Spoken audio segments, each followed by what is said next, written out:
Hi guys, this is the short video lecture on revision, and in this we're going to talk about revision, the revision process, theories of revision, all those type of things.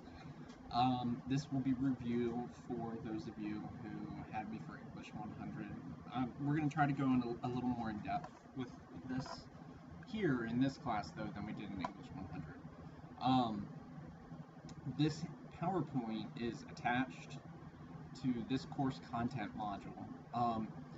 I just to make things easier on myself, I just put everything into one PowerPoint, but this might actually be this video on revision might actually be broken into two videos depending on how quickly I can get through it. And then later in the week, there's a video lecture on objective correlatives and subtlety in writing, but that information's in this PowerPoint as well. So this PowerPoint covers kind of everything for the week, and we'll be going through it in at least two videos, maybe three. Okay, so what is revision? Revision is, the word revision comes originally from the word revisioning or re-envisioning, which means that when you revise something, you should envision it differently or from a new angle or a new perspective. So the process of revision is not just, fixing comma errors and spelling errors. It's about re-envisioning the work and trying to make the work the best it possibly can be. This link up here, I'm not going to have you guys watch this in the video, but you should watch it. We watched this in English 100. It's funny. It's by slam poet Taylor Mali. It's wildly inappropriate, but it's funny. And I think it makes a good point about revising and proofreading and editing your work. Alright, so revision. So, oh, there's a typo there. So this kind of definition that I've put together, because everybody has a different theory on what effective revision looks like. So it's the act of reading through what you've written and looking for the glaring big picture problems. This is conceptual revision. Then you figure out how to fix those problems and make the changes. So the first step to revising is looking at your work, looking at the conceptual issues. Maybe there's a lot of information you can cut, or maybe there are places where you need to elaborate more, or maybe you need to restructure something. Maybe your themes aren't clear, or maybe there's a subplot that you can cut. That's actually a big one. There's this word that we use in publishing that's called Tighten, like T-I-G-H-T-E-N, Tighten.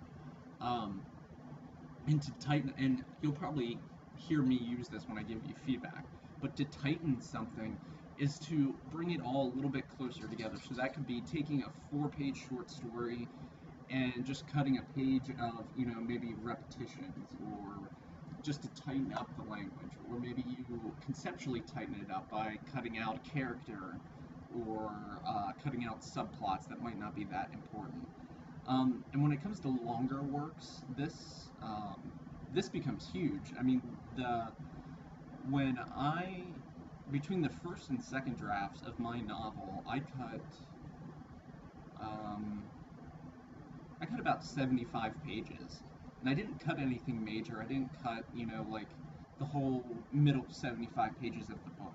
But I cut a few characters, some themes that I was hoping would become more prominent, I realized weren't that important, so I cut out that kind of stuff.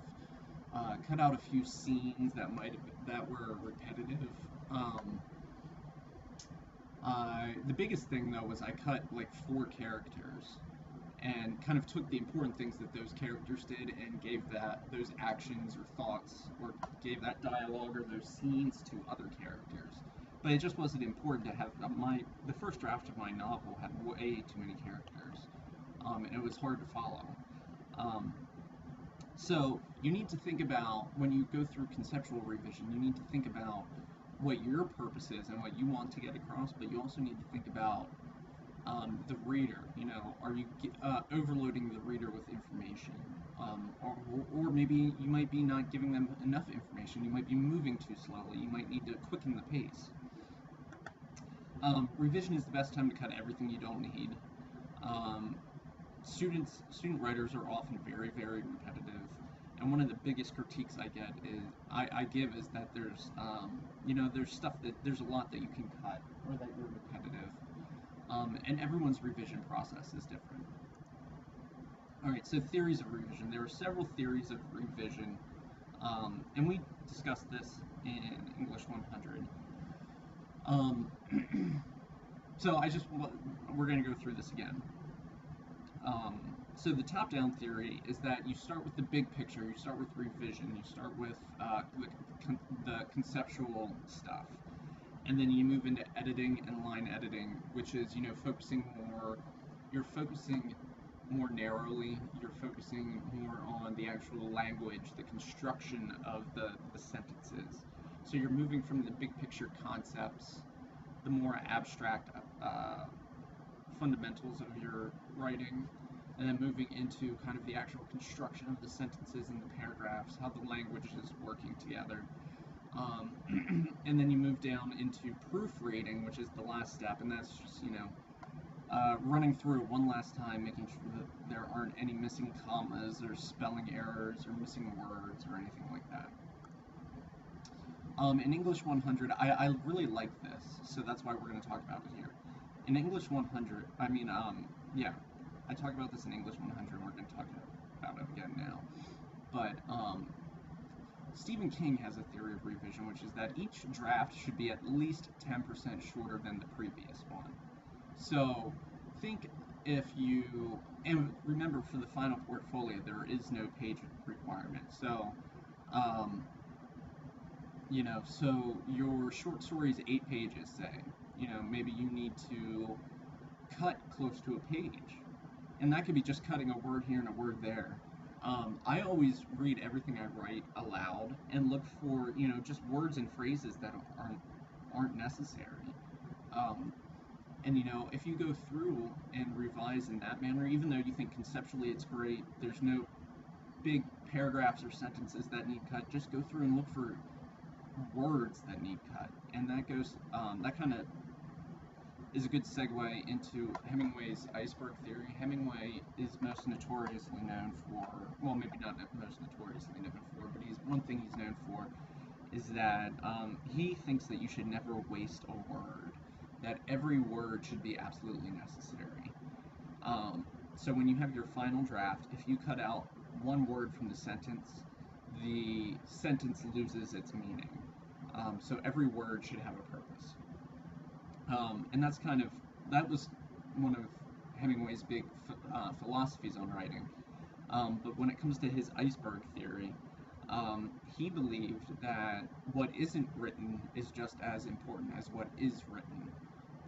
And that the reader has to read in between the lines. They have to put the puzzle pieces together. And you as the writer, you're just giving them the pieces. You're giving them the absolute bare minimum information, and they have to put it together. They have to actively be a participant in the storytelling process. And this is exactly what I was saying, but this is a quote from him, that if you know enough about what you're writing about, the reader will put the pieces together. So this kind of goes back to the whole idea of writing what you know. Show, don't tell.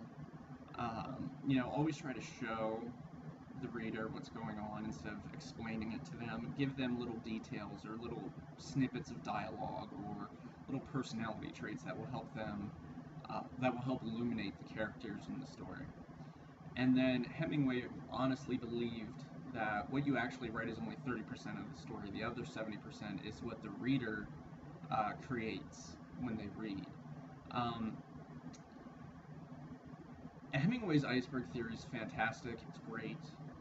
It's super cool, but in my own writing, I find that this standard is impossible to meet. There's no way that I write 30% of the story. I probably write about 70% of the story, and the other 30% is what the reader puts together. Um, I definitely think that readers, my personal opinion is that readers don't pay as close attention as they ought to. So I believe that you often have to build in little reminders to the reader. You have to almost jumpstart their memory. You know, something you never write it this way, but it could be something like just a little image that reminds them on page 150 of the book that this happened. Reminds them that something important happened on page 10. So I believe that it's more about guiding the reader instead of letting the reader put the pieces together on their own, because I don't think they really do that. I think that they need kind of guided through the hoops. So I believe that my personal idea of revision kind of falls closer to Hemingway's, where each draft should be 10% shorter. You should just be cutting words or phrases or tightening up the language or cutting out characters or themes just to make it all flow more quickly, to make it flow more easily. But this is another theory, Hemingway's theory. I think it's impossible to actually write this way. I don't even think Hemingway wrote this way, but it's just an idea. Oh, so here's a graphic. I don't know why it's all screwed up here in this PowerPoint, but just a little graphic. Up here's the actual words on the page. This is everything that's not written, and then this is all the information conveyed in the piece. And down here's kind of the themes, the deeper meanings, the subtleties, the objective correlatives, which we'll talk about later in the week. I guess I'm going to stop after this slide, and then there will be a second video on revision. So revision is conceptual. It's the big picture things. It's the top macro part in the top-down theory. It's when you really look into the concepts. You look at the structure, the characters, the themes. You're not looking at the actual language in the piece. That comes later. First, you focus on the big picture stuff before you fine-tune it. Alright, we'll stop there, and then there'll be a second part to this video lecture series.